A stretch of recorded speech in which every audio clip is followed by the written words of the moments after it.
Yang saya hormati Ibu Dia selaku Wakil Kurikulum SMK Negeri 6 Seruma, dan yang saya sayangi kawan-kawan komunitas belajar SMK Negeri 6 Seruma. Baiklah teman-teman, untuk membuka acara pada siang hari ini, marilah bersama-sama kita melafalkan lafaz basmalah. Bismillahirrahmanirrahim. Oke, acara selanjutnya yaitu kata sambutan dari kepala sekolah kepada Bapak Herman Jumanto, disilakan.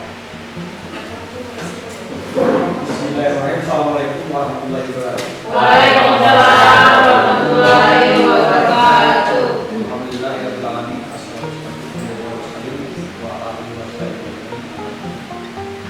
Yang saya hormati Ibu Bapak sebagai kepala pembalut, dan yang saya hormati Pak Budi sebagai pengurus pembalut, juga sebagai narasumber. Kita di SMK 6 ini, saya sampaikan bahwa di SMK 6 ini dari analisis aset yang kita ambil dari yang kita analisa itu bagian dari sumber daya manusia. Sumber daya manusianya dalam hal ini kan bukan tenaga kerja. Kita kalah di yang lain. Programnya jalan.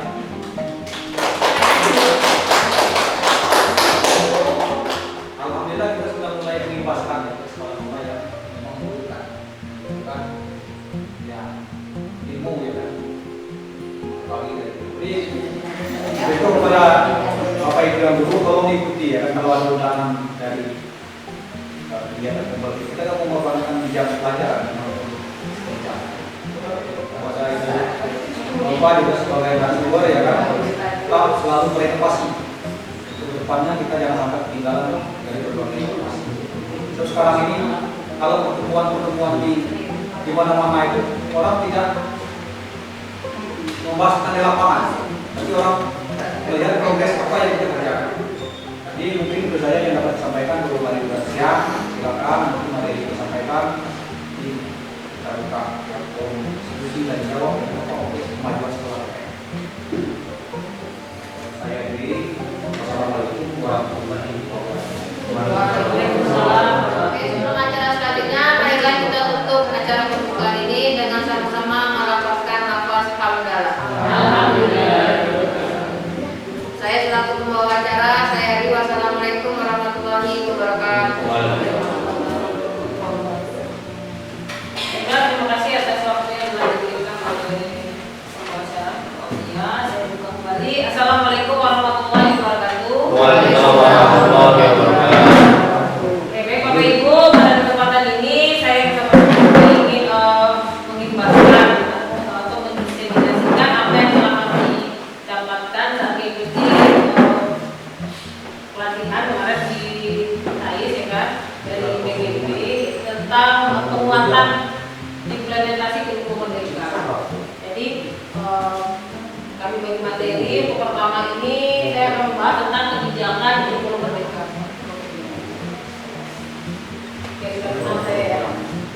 Lanjut, kebijakan kurikulum merdeka. Oke, jadi untuk mengetahui bagaimana pemahaman Bapak Ibu tentang kurikulum merdeka ini, kita akan adakan permainan. Jadi permainannya seperti ini. Jika pernyataan yang saya menurut Anda benar, silakan tepuk tangannya. Coba tepuk tangan. Jika pernyataan yang saya tadi nanti salah, maka tepukan di lantai. Dari paham ya? Jadi kalau menurut Bapak Ibu itu benar, tepuk tangan. Kalau Bapak Ibu salah, kalau ragu di lantai. Kalau ragu masuk. Siap ya? Oke, kita mulai. Yang pertama, satuan pendidikan perlu menerapkan kurikulum merdeka secara serentak dan berada di tahap siap atau mahir. Ya kan? Ulang lagi. Jawaban ini benar atau salah? Ada yang tepuk tangan, Pak? Pak Iksan berpikir benar ya. Yang lain tepuk kaki berarti salah. Mungkin ada yang menyampaikan pendapat. Kenapa? Coba Iksan dulu. Mengapa Bapak benar? Pendidikan perlu menerapkan kurikulum merdeka secara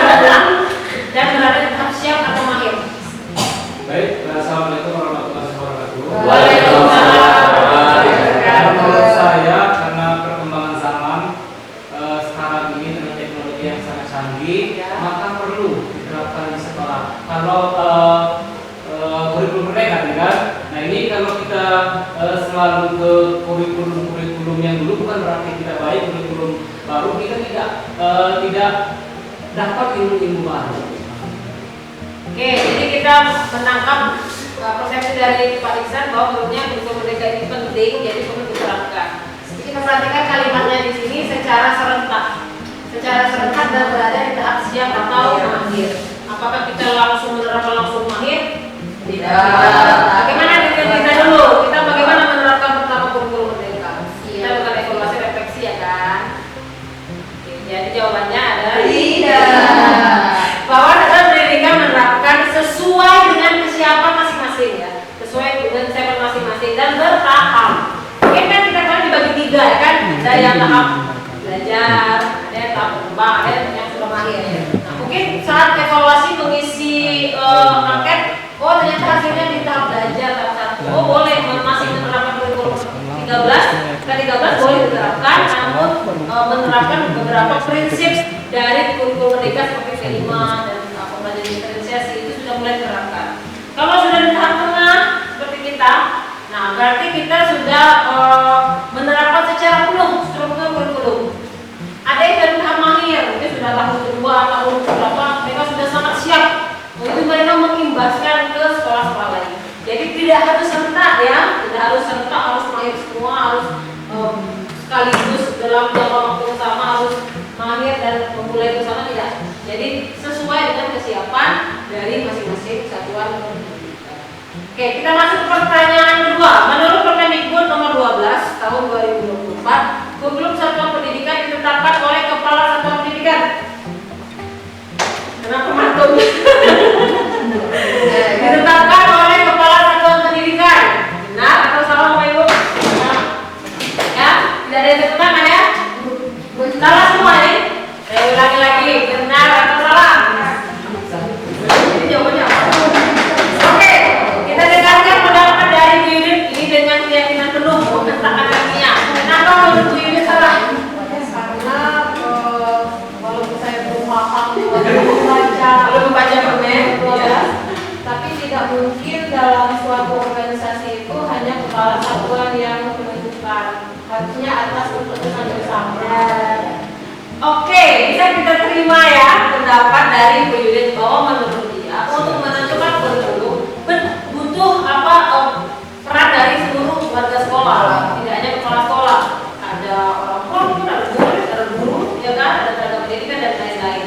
Itu benar dari sudut pandang Bu Yudit. Tapi maksud dari pertanyaan ini adalah kurikulum ini ditentukan oleh kepala satuan pendidikan, bukan ditentukan oleh pusat ataupun Cakdin mungkin. Nah, jadi jawabannya benar bahwa kurikulum satuan pendidikan merupakan sekolah.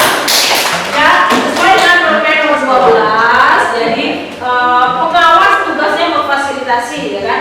Dinas tugasnya melakukan supervisi dan jadi yang dimaksud di sini adalah karena kepala sekolah ini adalah kan kelompok ya kepala ya kan yang memimpin suatu satuan pendidikan. Jadi dia dianggap bukan berarti dia menentukan sendiri, tidak, tetap melalui tahap proses ya mengumpulkan apresiasi dari seluruh warga sekolah. Namun di sini kepala sekolah punya kebijakan atau dia punya tugas untuk menentukan di sekolah saya akan menetapkan kurikulum ini.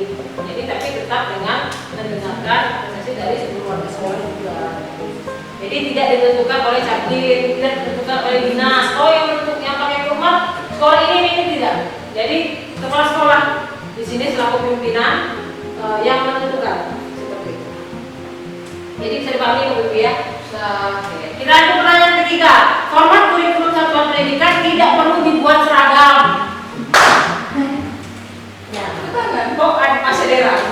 Format kurikulum satuan pendidikan KOSP nih, kurikulum satuan pendidikan tidak perlu dibuat seragam. Nah, sudah semakin banyak Sekolah kok bisa Sekolah ini kan. Benar atau salah? Yakin ya? Ya. Jadi kurikulum satuan pendidikan KOSP ini tidak seragam ya. Jadi setiap sekolah bebas mau dengan format apapun, mau dengan format bagaimanapun bebas ya. Jadi karena harus disesuaikan dengan karakteristik setiap sekolah. Beda dengan kalau kita K13 kan, kurikulumnya sudah seragam sama semua. Mau di sekolah perdesaan, mau sekolah pinggir laut, mau sekolah di atas bukit, sama. Tapi kalau OS, kalau kurikulum Merdeka tidak sesuaikan. Mungkin kalau di dekat pasien itu mau mengadakan apa ya kan, kemudian bagaimana kan bebas. Jadi disesuaikan dengan kondisi satuan pendidikan dan karakteristik dari pendidik juga. Jadi benar ya. Tadi saya masih ketemu tadi itu yang nerpung kuda, kaki apa itu? Masih lagi proses. Lanjut, kurikulum satuan pendidikan direvisi 4 sampai 5 tahun sekali oleh satuan pendidikan. Benar atau salah? Ya.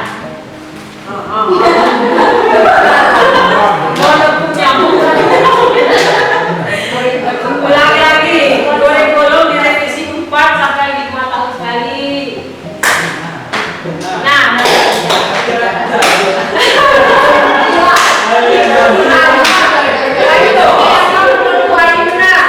Mungkin nanti ada perubahan ya kan, kalau misalnya di sekolahnya kan ada peningkatan, kan atau di satu nanti kerja perlu direvisi ya kan? Tapi 4 sampai 5 tahun sekali enggak? setiap tahun. Sesuai kebutuhan. Iya. Jadi benar atau salah ini?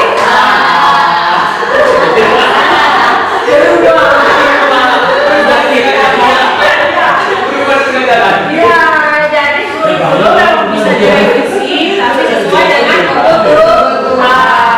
Tahun sekali, 1 semester sekali, bebas. Sesuai dengan kebutuhan dan kondisi. Kalau 5 tahun sekali, boleh. Jadi sesuai. Apa butuh revisi silakan. Kita lanjut lagi ya. Yang kelima, setiap satuan pendidikan wajib menyusun modul ajarnya sendiri. Dan modulnya harus tebal.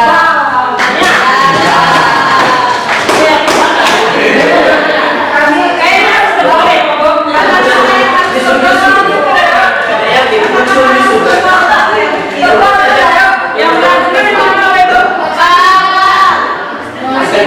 Yang penting isinya bisa ya Pak.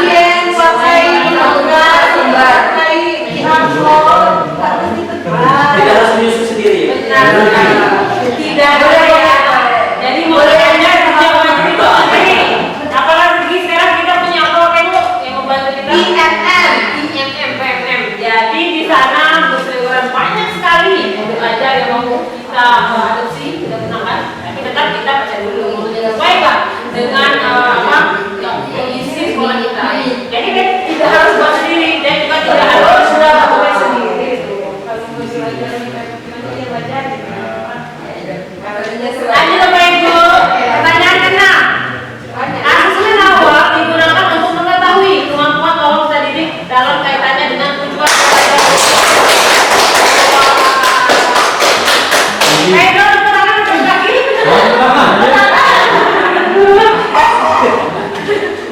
Ya benar ya, asesmen awal digunakan untuk mengetahui kemampuan tokoh dan kesiapan belajar peserta didik sehingga bisa menyesuaikan pembelajaran dan dapat sesuai kebutuhan. Jadi ini selalu kita gaungkan ya, untuk selalu memulai pembelajaran dengan asesmen awal dulu, baik itu kognitif ataupun non kognitif, dengan berbagai cara bebas seperti itu, ya kan, dan disesuaikan dengan intinya ada untuk mencapai tujuan pembelajaran kita. Masih ada nih, pertanyaan 7. Pembagian peserta didik ke dalam gaya belajar visual, auditory dan kinestetik perlu dilakukan sebagai salah satu bentuk pembelajaran terdiferensiasi.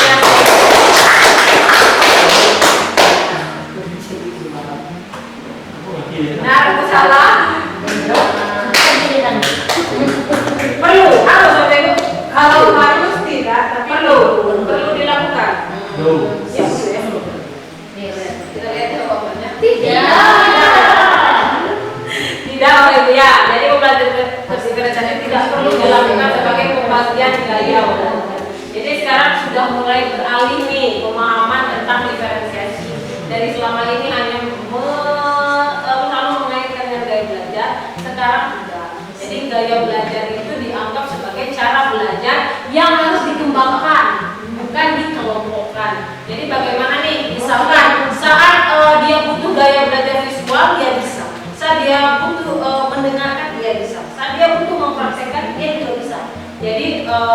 bisa kita mengadakan asesmen untuk gaya belajar, tapi itu tidak menjadi landasan kita untuk mengelompokkannya. Pokoknya kalau dalam pelajaran dia ngomong semua terus, pokoknya nonton video aja terus gitu. Sedangkan yang kita itu praktikum terus, tidak seperti itu. Jadi bagaimana pembelajaran itu bisa mengakomodir semuanya. Jadi yang visual pun bisa kinestetik, yang mungkin kurang kinestetik kita kuatkan kinestetiknya, yang kurang visual kita kuatkan visualnya. Jadi biar anak itu bisa multi gaya belajar. Semua gaya belajar dia bisa dalam situasi apapun. Jadi penekanannya ke sana sekarang, tidak lagi mengelompokkan gaya belajar. Jadi memang perkembangan di ilmu pengetahuan yang berbeda ya. Kalau teman dulu memang lagi ngehitsnya kalau diferensiasi, bagi gaya belajar nih. Murid guru buat LPD-nya sampai 3 visual, kinestetik, auditory, dan itu pun pernah saya lakukan dulu ya. Namun sekarang seiring berjalan waktu kita dibuka lagi pemahamannya bahwa tidak hanya itu. Malah sekarang kalau ingin mengelompokkan Bapak Ibu lebih baik dikelompokkan berdasarkan kesiapan belajar atau capaian pembelajaran. Jadi kita membedakan pendampingan untuk anak-anak yang mungkin kita anggap bisa belajar mandiri, kita lepaskan, kita tuntut setidaknya mungkin. Untuk anak yang kurang itu tadi, yang mungkin belum bisa belajar itu, kita bimbing secara lebih bagus malah seperti itu untuk pembagian kelompoknya. Jadi bukan lagi berdasarkan gaya belajar ya. Lanjut, hasil akhir dari proyek penguatan profil pelajar Pancasila atau P5 adalah pameran hasil karya. Benar atau salah? 1, 2, 3 tangan. Ya, ada dari Ibu Sri. Kenapa Ibu menganggap ini benar? Gimana Bu?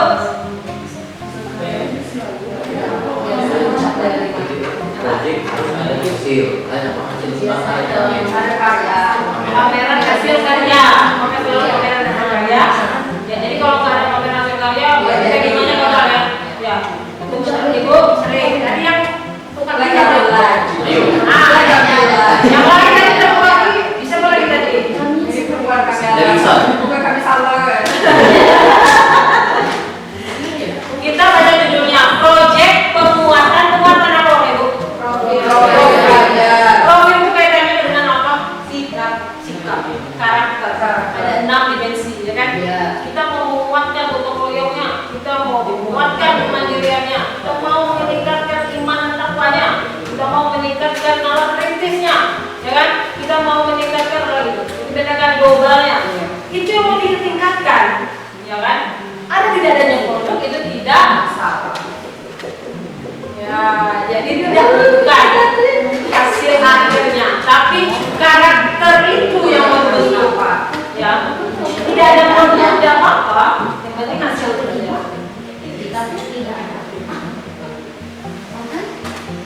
Yo. Ya, hasil akhir yang diharapkan dari proyek Pancasila adalah penguatan karakter. Memang banyak miskonsepsi dalam P5, apalagi dengan sekolah-sekolah besar yang melakukan pergelaran luar biasa, ya kan? Yang kadang menghabiskan dana luar biasa, tapi kadang nggak tahu karakter apa itu. Ya kalau sekedar pakai baju adat mah semua bisa, ya kan? Itu kan karena ada modal. Tapi kan bukan mau melihat anak pakai baju adatnya, tapi mau melihat sikap anak menghargai orang lain, mau menghargai perbedaan itu kita lihat sebenarnya. Tercapai nggak itu? Tidak ada nilai. Ya kan? Ya sekolah besar ya kadang membuat iri sekolah-sekolah yang kecil yang tidak bisa untuk melaksanakan program itu. Tapi yakinlah Bapak Ibu, pemerintah bukan itu intinya, bukan hasil karya, bukan produk. Ya kan? Produknya pun bisa produk yang sederhana. Ya gimana? Boleh, saya tanya. Boleh. Jadi kebetulan program P5 misalkan Mas Guru itu membuat video. Nah, pas itu ada itu sudah lebih dari 1 kali menyampaikan kepada saya kalau Bapak itu keberatan untuk membuat video. Pertama Bu, kami nggak suka acting, kami nggak suka masuk video katanya. Jadi saya coba lagi lah. Terus menurut kalian kira-kira gimana cara menyampaikan permasalahan stop bullying di sekolah? Dan mereka tadi itu sepakatnya kayaknya mending kami buat komik aja deh. Kan kami punya Anika yang dari Asep katanya. Jadi mereka ternyata kayak berat yang nggak buat si video. Tapi kayaknya mereka punya solusi lain. Nah kira-kira kalau kita tuh bisa nggak tuh? Kita kan udah nonton nih proyek hasil latihan tadi. Video, ada video ya kan mereka tuh kayaknya selima-limanya itu enggak ya. Karena mungkin daya dukungnya kita tuh mereka kurang dalam siapa yang mau siapa pemain siapa benar apa namanya kayak kami tuh tidak pede bu tidak pede tapi bisa dipastikan bahwa semuanya terlibat dalam pembuatan komik. Jangan sampai nanti hanya Andika saja yang melakukan tugas dan dia tertekan, sedangkan yang lain hanya bersantai. Itu tidak bisa. Jadi bagaimana kerjasama, misalkan ya Andika bagian ini bagian ngapain gitu ya kan, atau buat alur ceritanya, boleh saja sebenarnya ini bisa didiskusikan dalam tim fasilitator, ya kan? Karena memang perlu kita untuk mendengarkan aspirasi murid. Ya bebas saja sebenarnya hasil karyanya mau seperti apa, mau buat film jadi, mau dia pentas drama jadi, mau buat komik bisa, semuanya boleh saja. Nah ini tugas Endro nih, selanjutnya nanti di hari Kamis coba kita kumpulkan dan dengarkan aspirasi dari setiap kelas. Ini bisa jadi bahan evaluasi ya kan? Karena setiap anak kan beda-beda. Mungkin yang tahun kemarin kita kasih tugas video semuanya menyambut baik ya kan? Mungkin sekarang malah tidak bisa ya kan, karena mereka kesulitan. Itu anak tadi juga macet nih mau buat video syuting agak repot. Coba kita dengarkan besok di hari Kamis, kumpulkan dulu ya Pak Eno. Ya bagaimana nanti solusinya. Jangan sampai membuat anak-anak tertekan juga ya kan. Oke, sampai mempermasalahkan kenapa harus belajar teknik.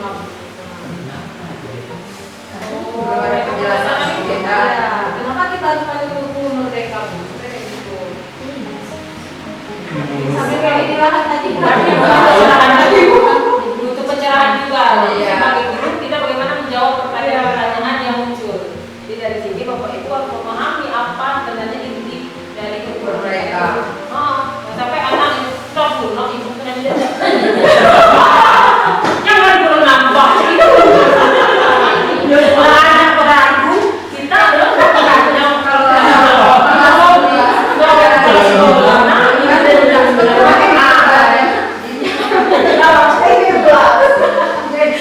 jadi guru harus kuatkan pemahaman mereka. Jadi anak-anak itu bisa yakin bahwa apa itu yang mereka lakukan lewat ini untuk mereka hanya. Oke, Bapak Ibu. Oke, ini regulasi ya.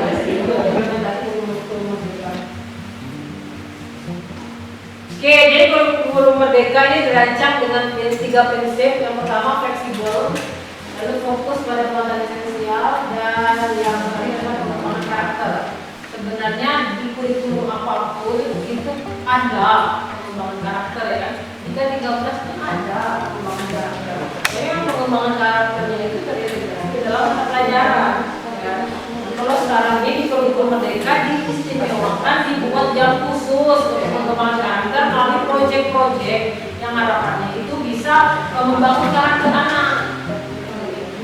Apakah kita tidak ada karakter? Ya ada juga sama, tapi memang tidak dibedakan porsi jamnya. Untuk fleksibel, jadi kurikulum pendidikan dapat disesuaikan dengan kebutuhan peserta didik. Jadi guru harus menggunakan asesmen awal untuk melakukan pembelajaran ya, terdiferensiasi. Ini terdiferensiasi ini salah satu solusi untuk memenuhi kebutuhan belajar. Jadi fokusnya untuk muatan esensial. Jadi makanya muatan wajib itu dikurangi waktunya, ya. Dan 25% jam itu difokuskan untuk pengembangan karakter melalui seminar.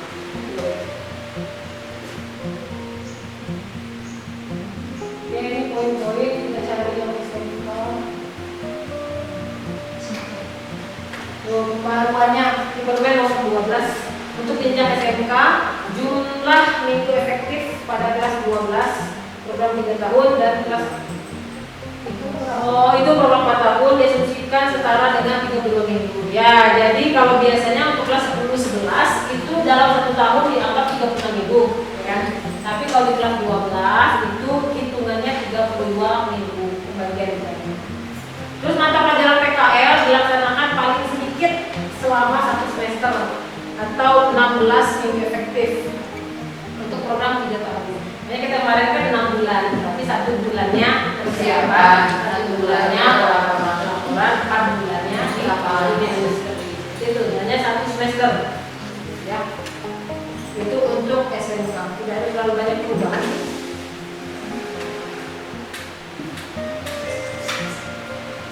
Oke, ini ketentuan lain yang mulai perubahan tentang ekstrakurikuler dilaksanakan sesuai ketersediaan sumber daya satuan pendidikan. Jadi tanggung jawab dari satuan pendidikan itu mengembangkan penerapan kurikulum berdasarkan kerangka dasar kurikulum yang menyelenggarakan satuan kebutuhan itu tidak ada ya, artinya ya kebutuhan khusus. Lalu satuan pendidikan bertugas untuk melakukan refleksi, evaluasi dan perbaikan IKM untuk meningkatkan kualitas pembelajaran dan partisipasi aktif dalam komunitas belajar dalam satuan pendidikan. Tuh masuk poin 4 kita nih, partisipasi dalam komunitas belajar. Masuk permen Ibu. Oke, kemampuan apa yang diharapkan dibangun di satuan pendidikan melalui kurikulum Merdeka? Ya, yang pertama mengembangkan kurikulum satuan pendidikan, merencanakan, melaksanakan dan mengevaluasi pembelajaran sesuai dengan prinsip kurikulum Merdeka, lalu merencanakan, melaksanakan, dan mengevaluasi PD.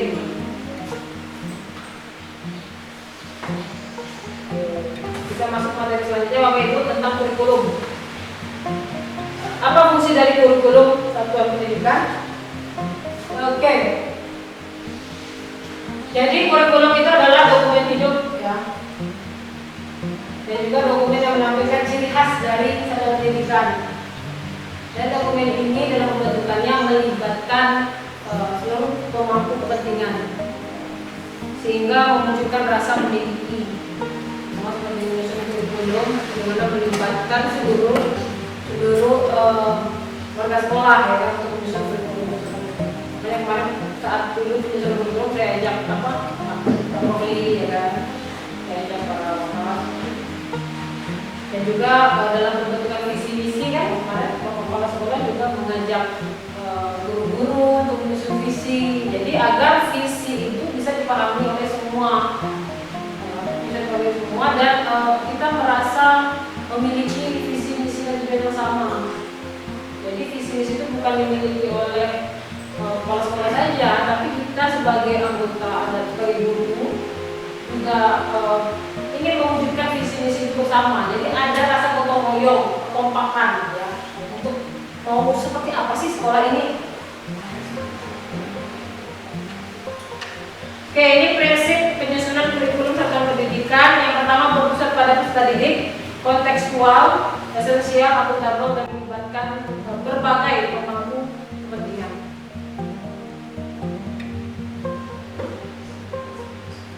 Ini kegiatan diskusi Bapak Ibu.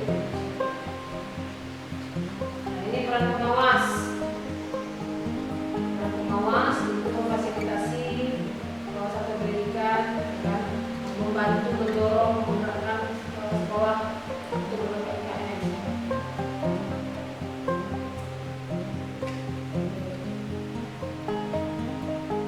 Oke, tetap setiap kurikulum, setiap akhir tahun kita dibutuhkan evaluasi dari kurikulum ini.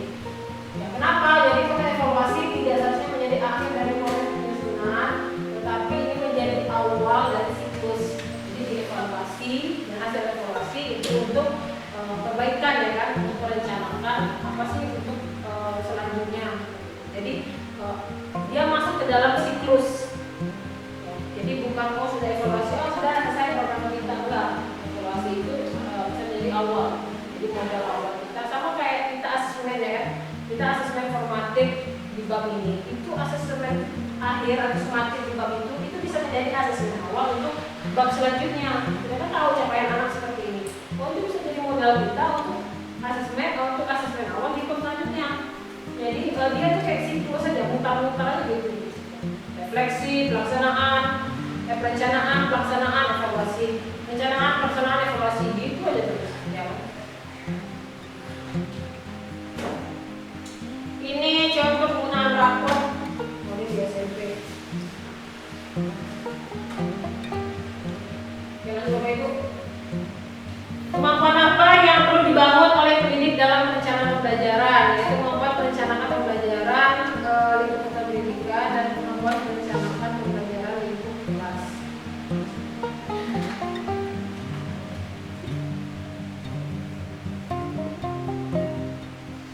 Kira-kira kita di tahap mana?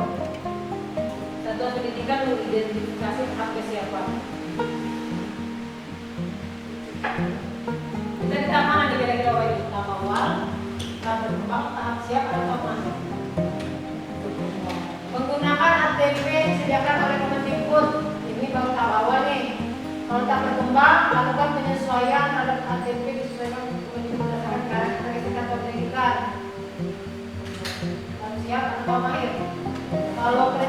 Kalau tahap awal perencanaan menggunakan contoh tahap Kemendikbud. Kalau tahap berkembang, penyesuaian contoh, tapi disesuaikan dengan karakteristik tadi. Kalau tahap siap, penyesuaian dengan perencanaan berdasarkan karakteristik dan kebutuhan tadi. Nah, kita kira-kira di tahap mana waktu itu? Siap, refleksi. Tahap siap, Bu Yudit? Siap, perasaan saya. Ya, perasaan. Oke, Bapak Ibu ini untuk merencanakan pelajaran itu tahap mana? Kayaknya bisa berbeda-beda ya. Siap orangnya. Tahap mana kira-kira Bu? Berkembang. Ibu ini merasa kita masih ke tahap berkembang. Kalau Bu Yudit ini harusnya sudah tahap siap karena sudah memenuhi kebutuhan tadi ya. Dan juga ini berarti kan kita kan melakukan asesmen dulu baru sebelum menentukan perencanaan pembelajaran. Tapi kita sudah di tahap siap. Kalau tahap awal itu pokoknya contoh dari PMM atau modul pakai aja lah. Nggak usah dianalisis lagi. Pokoknya meniru ATP-nya itu nggak disesuaikan lagi. Apa yang dari Kemendikbud langsung dipraktekkan di kelas. Namanya kita tahap berkembang nyaris siap ya. Tahap berkembang nyaris siap, ya kan? Oke, proses penyusunan perencanaan pembelajaran. Saya yakin dipahami lah oleh seluruh guru ya. Dari yang pertama kita menganalisis CP. Dari menganalisis CP, kita tentukan apa saja sih kompetensi yang mau dicapai. Garis-garis, oh ini kompetensinya. Lalu kita baru apa saja sih materinya. Garis-garis, oh ini materinya. Baru kita susun tujuan pembelajarannya, oh ini. Tujuan pembelajarannya secara umum ya. Lalu baru kita urutkan. Oh ini dulu deh kayaknya babnya. Jadi nggak harus susunan buku itu menjadi susunan ATP. Bapak Ibu nggak harus sesuai bebas merdeka kita. Jadi Bapak Ibu silahkan. Oh saya kayaknya ini penting disampaikan dulu nih. Walaupun dia mungkin di bab 5 atau bab berapa. Saya menaikkan ini dulu. Baru kesini. Itu menurut Bapak Ibu cocok untuk di kelas. Silakan, itu namanya ATP, jadi sesuai. Dan ATP itu satu fase. Jadi kayak ini nih, kelas 10. Ini kan fase E. ATP-nya 1. Nah, kelas 11 dan kelas 12 ATP-nya 1. Kelas 11 dan 12 menyambung karena dia satu fase. Jadi Bapak Ibu buat ATP-nya itu 11 dan 12 itu sebenarnya nyambung aja gitu. Jadi karena dia waktu menjadi 2 tahun dan dia dalam satu fase. Setelah menyusun tujuan pembelajaran, baru kita merencanakan pembelajaran dan asesmen.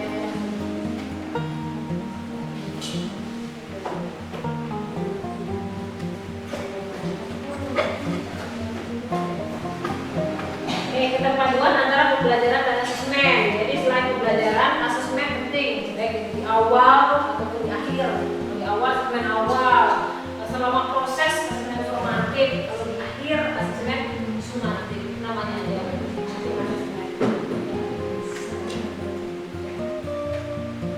Kalau formatif itu untuk memonitor kemampuan belajar. Kalau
bukan psikolog yang bisa memasukkan anak ini. Tidak bisa.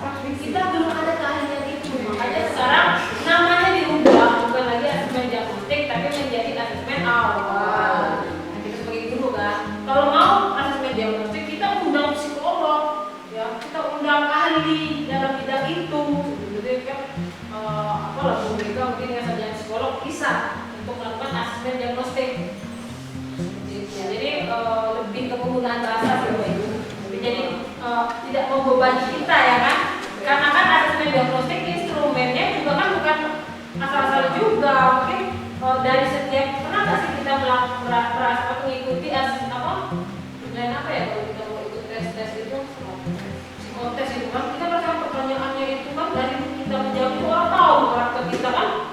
Oh ini seperti ini, oh ini kurang ini seperti apa. Jadi asesmennya itu memang dirancang oleh ahli gitu. Jadi saat hasilnya itu analisisnya itu memang tahu ini. Nah kita sebagai guru belum ada keilmuan kita kan ke situ. Makanya asesmen diagnostik diubah namanya menjadi asesmen awal. Kalau asesmen formatif itu selama proses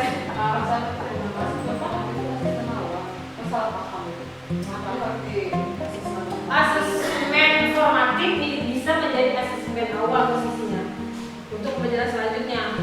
Bisa. Asesmen formatif kan secara formatif kan dengan formatif nih teman-teman ini menjadi asesmen awal untuk. Jadi asesmen awal itu kan bukan di awal tahun aja kan. Di setiap awal materi kan ada asesmen awal. Asesmen sumatif juga bukan di akhir semester, tengah semester seperti itu. Bisa di akhir bab juga sumatif kan. Sumatif akhir topik bisa. Asesmen sumatif topik pembelajaran sumatif juga. Jadi tapi sudah bisa memikirkan namanya. Pokoknya kita sebelum itu kita dulu di akhir asesmen itu salah pikirkan namanya asesmen apa. Kalau maju mikirkan kan ujung-ujungnya udah dikerjakan kan, semua mikirkan punya namanya. Akhirnya apa dikerjain ya. Seperti itu. Jadi seperti apa bentuk diferensiasi? Oke Bapak Ibu, saya minta Pak Endro nih, soalnya besar kan. Kalau Pak Endro dibaca ini situasi gubernur nih, biar bisa didengarkan bersama. Kalau Pak Endro bacakan dulu ya. Apa? Maju Ke depan. Ke depan. Boleh ke depan. Halo. Bicara Pak Endro kan. Lupa sembilan. Ibu Gubernur kebingungan. nganap psikoa. Mau toyo. Gubernur. Ada psiko. Dan ini nom Pak. Nah, itu. Pertolongan. Ada kesempatan tadi. Ibu Nur adalah guru kelas 3 SD dengan jumlah murid sebanyak 32 murid. Di antara 32 murid di kelasnya tersebut, Bu Nur memperhatikan bahwa 3 murid selalu selesai lebih dahulu saat diberikan tugas menyelesaikan soal kalian. Karena dia tidak ingin ketiga anak ini tidak ada pekerjaan dan malah mengganggu murid lainnya, akhirnya dia berinisiatif untuk menyiapkan dan bekerja tambahan untuk 3 anak tersebut. Jadi jika anak-anak lain mengerjakan 15 soal perkalian, maka untuk 3 anak tersebut Nur menyiapkan 25 soal perkalian. Menurut Anda, apakah strategi diferensiasi yang dilakukan Bu Nur tepat? Berikan alasan Anda. Dan saran apa yang akan Anda berikan ke Bu Nur? Oke, terima kasih. Pak Endro sebentar dulu. Pak Endro mau berpendapat ini menurut Pak Endro diferensiasi yang diterapkan itu sudah tepat atau belum? Belum. Belum, Pak Endro belum. Yang lain? Ya, Bibit. Kalau menurut saya dari pola pertanyaannya itu pasti itu tidak tepat karena dia berdasarkan dari bawah. Jadi kalau menurut saya bagusnya soal untuk anak yang selalu selesai lebih cepat itu dibuat dalam bentuk pengayaan, mungkin lebih banyak literasi atau mungkin kalau yang lain langsung angka ya literasi sih dijadikan soal cerita, sehingga mereka memerlukan kemampuan lebih untuk menganalisis dan waktu penyelesaiannya bisa menyamakan dengan waktu teman-teman yang mungkin termasuk ke dalam kehidupan rata-rata. Kalau kita tangan dulu, ada yang ingin menambahkan? Jadi kita lihat dulu nih. Ya, jadi dari segi konten, jadi Ibu Nur ini tadi dia membedakan jumlahnya ya kan, sedangkan untuk tingkat kesulitannya sama. Ya, jadi kurang tepat. Jadi sebagai yang dulu tadi, jadi kita kan pasti melakukan asesmen dulu. Ini kayaknya Ibu Nur belum melakukan asesmen awal gitu kayaknya kan, karena dia tidak mempersiapkan itu. Ya, jadi perlu melakukan asesmen awal dulu. Jadi mengkategorikan anak terpetakan. Jadi ada anak yang kemampuannya di atas rata-rata, atau mungkin anak itu sudah bisa perkalian, yang ini jangan perkalian apa kurang sekali gitu kan. Jadi kita petakan dulu kemampuan awal anak, kesiapan belajarnya kita petakan dulu.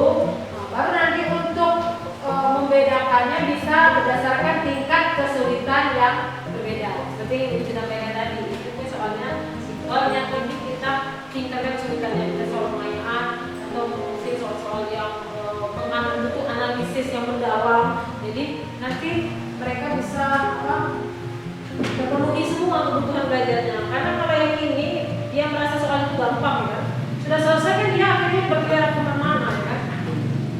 Kita tambah lagi, ulang lagi. Atau bisa juga cara lain menjadikan anak itu sebagai tutor teman sebaya. Jadi suruh dia untuk membantu teman-temannya yang kesulitan. Oke. Kalau anak itu cepat, dia asal-asalan.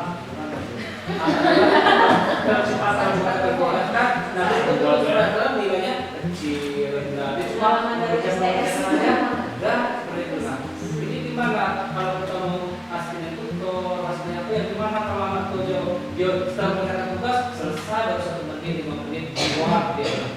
Nah, berarti Pak Iksan perlu menganalisis kenapa dia asal-asalan, kenapa dia cepat mengerjakan. Kayaknya dia kan sering berpikir tidak terlalu asal-asalan mengerjakan. Kenapa?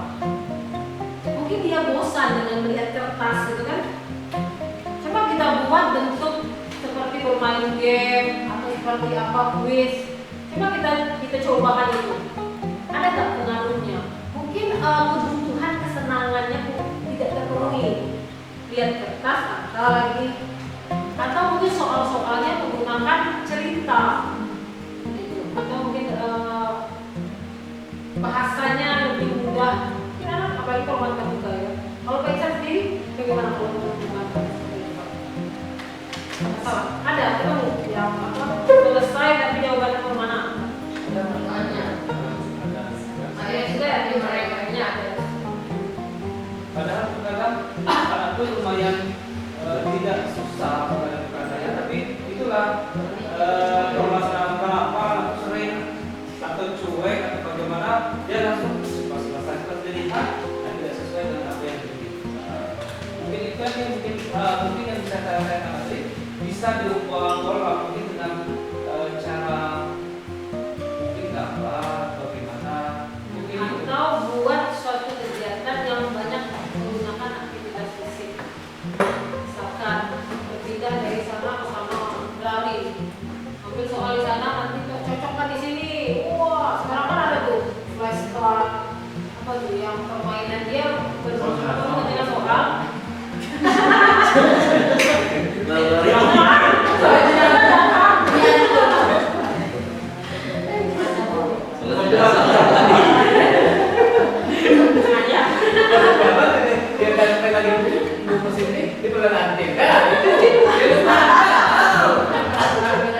Dan surat apa ya?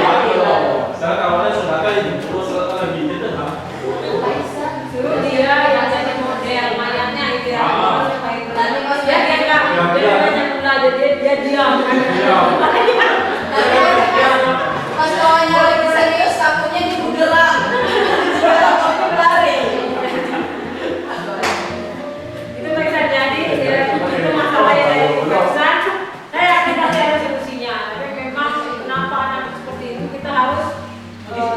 dulu. Nah, memang kita sebagai guru ini kadang jadi apoteker ya kan, kadang jadi psikolog, bisa semua gitu ya kan. Psikolog dulu, terus di cari obatnya apa, jadi dokter juga bisa gitu. Jadi memang pekerjaan beliau sangat kompleks. Orang-orang yang biasanya stres juga bisa. Oke Bapak Ibu.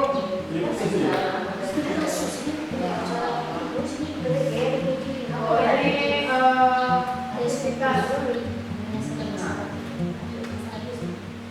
Oke sekarang P5. Jadi saya secara bisa aja ya. P5 itu adalah kita disiplin ilmu. Jadi bagaimana membawa pernyataan yang pertemuannya ada kalau bisa dikuasai.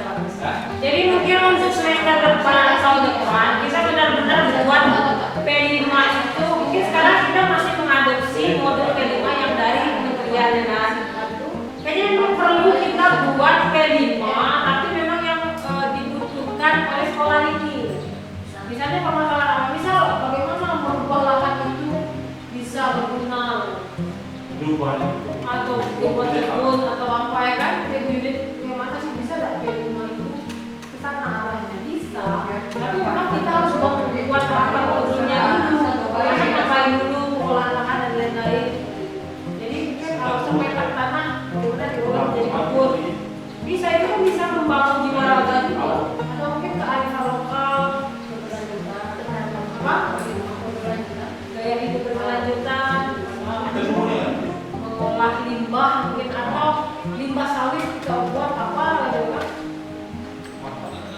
Itu kayaknya lebih esensial ya untuk kondisi yang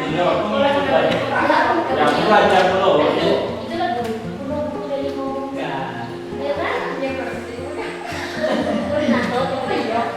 Jadi proyek P5 itu berbeda dengan pembelajaran proyek di kelas. Di kelas kan kita ada proyek PJBL biasanya ya kan modelnya. Itu bukan P5 Bapak Ibu. Kalau proyek di apa?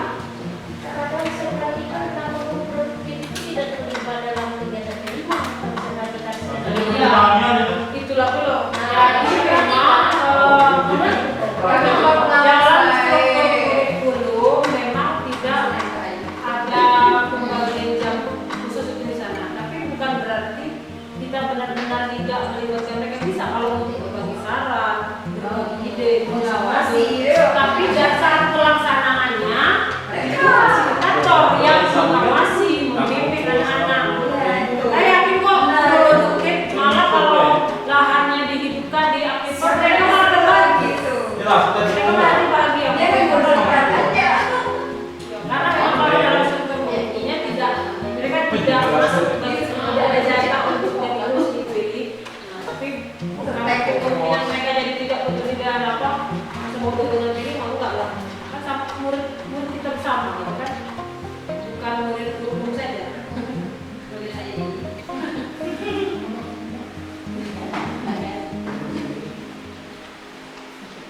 Oke, jadi untuk alur pembuatan modul bisa dari tujuan dulu, lalu ke tema, lalu ke topik, atau bisa juga memilih tema, baru nanti menentukan tujuan dengan elemen dan elemen, dan nanti baru membangun topik.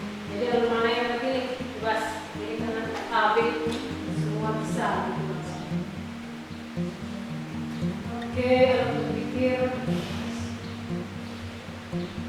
Oh ini, kok coba habis tadi. Oke, itu Bapak Ibu materi saya kali ini. Sebelum saya akhiri, apakah ada yang perlu didiskusikan atau ditanyakan? Kita semangat ya. Tepuk 1, tepuk 2, Untuk 4. Oke, terima kasih Bapak Ibu. Mungkin sudah terima kasih atas kerjasama ini. Semoga ada yang dari kritik dan tercerahkan di sekolah. Saya akhiri. Wassalamualaikum warahmatullahi wabarakatuh. Waalaikumsalam warahmatullahi wabarakatuh. Compare to be pro.